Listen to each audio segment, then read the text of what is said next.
Hold up. Why do they doubt the kid? I'm about to prove them all wrong again.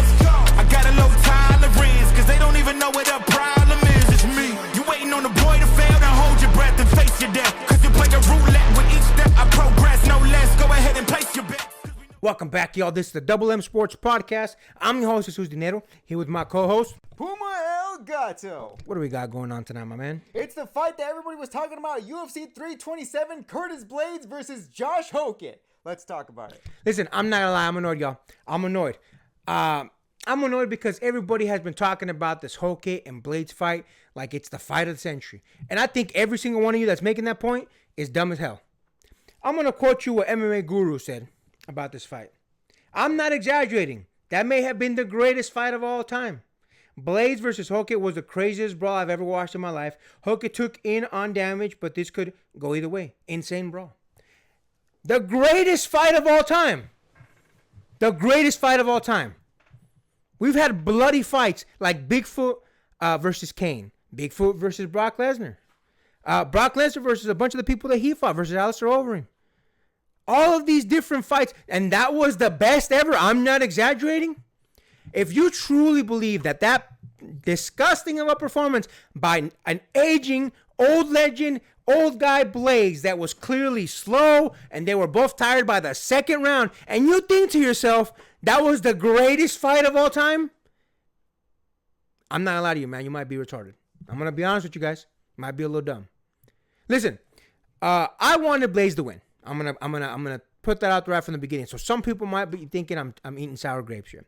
Here's the thing. I will tell you right now. Blaydes had a piss poor performance. He looked slower than Hokit.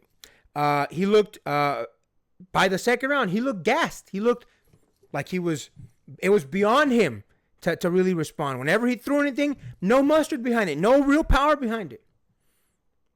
Hokit, same thing. He gassed out early. He basically threw everything in the kitchen sink in the first round, and essentially they were both tired and flailing. They're not. Sure, they had moments. Each one had moments of brilliance throughout but to say that this is the greatest fight, the way that DC was talking about it, the way that Joe Rogan was talking about it, the way that MMAGuru was talking, you would think that these guys went to like some sort of bloody fight where they were just going on and on, bled up like Nate Diaz was and all these other guys. Like you would think that this was like the biggest spectacle on the planet, and it wasn't.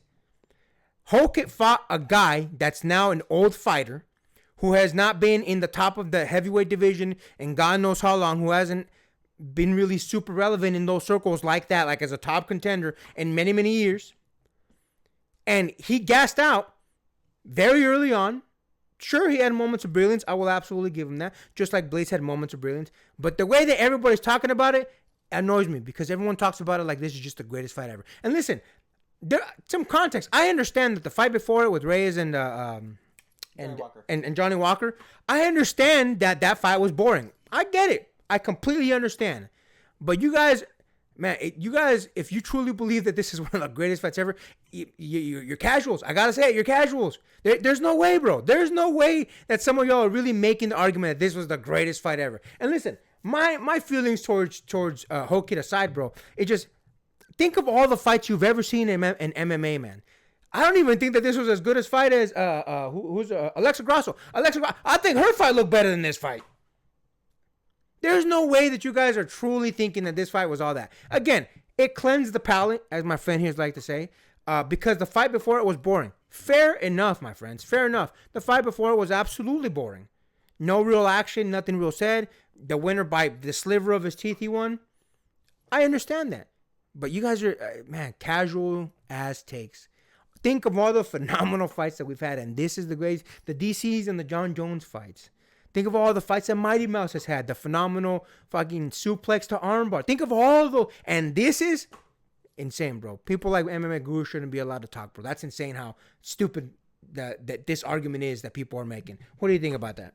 Listen, man, I don't like the decision that the UFC is making for the heavyweight division, but considering that the heavyweight division is looking mighty sparse, the fact that they had to bring Alex Pereira to even have a little bit of spice into the heavyweight division, I can see why they're trying to drive up the hype machine for somebody like Josh Hokit.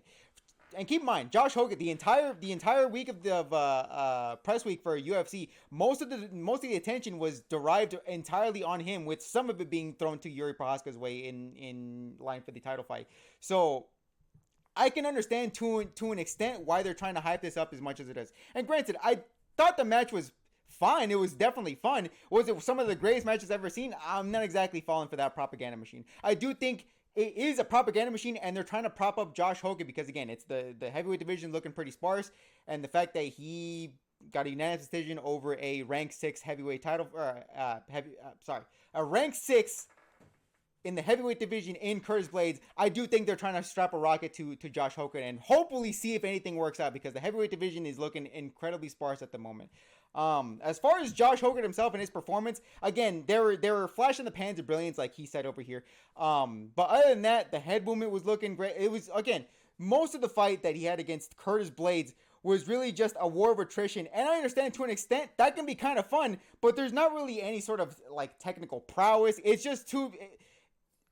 What more can you get out of this fight than you can at your local dive bar on a Friday night as soon as that closing time starts? You can get two dudes brawling, and yeah, to an extent, that's fun, but I'm like, okay, but there's not really anything wowing here. It's just, okay, it's just two dudes throwing fists at each other. There's nothing technical about it. There's no masterclass in striking. It's just two dudes trying to throw sluggers at each other, and to an extent, that's fun. Is it the greatest of all time? Absolutely not. I think it's more so, and I'm going to keep repeating myself, it's the fact that heavyweight division needs an injection of some kind of excitingness, and Josh Hokit seems to be the one, even though I think Josh Hokit is kind of a bit of a cornball with all the personalities trying to throw out there. And Josh Hokit, to me, seems like a very, not just a forced charisma, I guess, for lack of a better term, that Josh Hokit is trying to bring to the heavyweight division. And the unfortunate fact of the matter is, it somehow worked. It somehow worked because he, right off of this performance, which again, I didn't think it was that great, he got him onto the White House. It is announced that Josh Hokit will be fighting against Derek Lewis on the undercard for the White House. And for all the cornballness that Josh Hokit displayed, not only on the ring, but during the press week for the UFC, it got him a fight. And unfortunately, that's pretty much all that's going to work for him, is the fact that heavyweight has been very, very lacking, and Josh Hokit is something. Not exciting, not super charismatic, very cornballish, but at the very least, he is something. At the very least, that's going to get him somewhere. Am I tripping and am I being too negative? Let me know in the comments, but what do you think about my comments on that? Yeah, listen, man. For those of you who have been around long enough, you know that this is a lamer version, a shittier version of Colby Covington. Same thing. Stupid, goofy persona, coming out with the stupid bandana, American bandana, all the stupidity that he's trying to push himself, like the Incredible Hulk, all that stupidity. It's almost verbatim, like he's reading from Colby Covington's script. It's stupid. And now listen, let's take this to its natural conclusion. What did Hokit do after the fight? He called out Alex Pereira. You guys tell me, do you really, truly believe that this man has any chance at all with someone like Pereira? The answer is no. I know you guys are going to say no. And why do you say no? Because this was, like he said, this is basically like a drunken bar fight. It's two dudes that got super drunk at the end of the night, decided to box it out in the parking lot. Because if Hokit was to fight in Alex Pereira, he would get his legs chopped, he would get slowly beat down and eventually knocked out. Because someone like Pereira, who actually has technicality to his game, would decimate someone like a Josh Hokit. Josh Hokit was the kid in high school that went in there swinging for the fences. And while he didn't knock his opponent out, he got some licks in. Fair enough. But the greatest performance, people like MMAGuru shouldn't talk. This is how you can tell that MMAGuru is special needs. He will say anything. He just wants to put his mouth on it just so that he can say it. Just so that he can savor it a little bit. Get a little bit of attention. That's about it. I think it's a dumb point. Honestly, I wasn't even going to talk about it, bro. Like, that's how badly this annoyed me. But when I kept on seeing people bring it up over and over, I'm like, I got to say something. It's just not in me for actual fights, bro. For good fights. And we've had so many good fights, y'all. We've had so many good fights. For you to call this the greatest performance, dog shit. Listen, I'm annoyed. It is what it is, whatever. I just thought it was hilarious. I thought it was funny. I think people like MMAGuru are stupid and they prove why they shouldn't be commenting on the game. But it is what it is. Please let us know what you guys think in the comments, like my friend here said. And with that, Make sure to like, comment, hate, subscribe, DM us about the bullshit, and Until next time, get rest and stay blessed. We'll see you in the next one.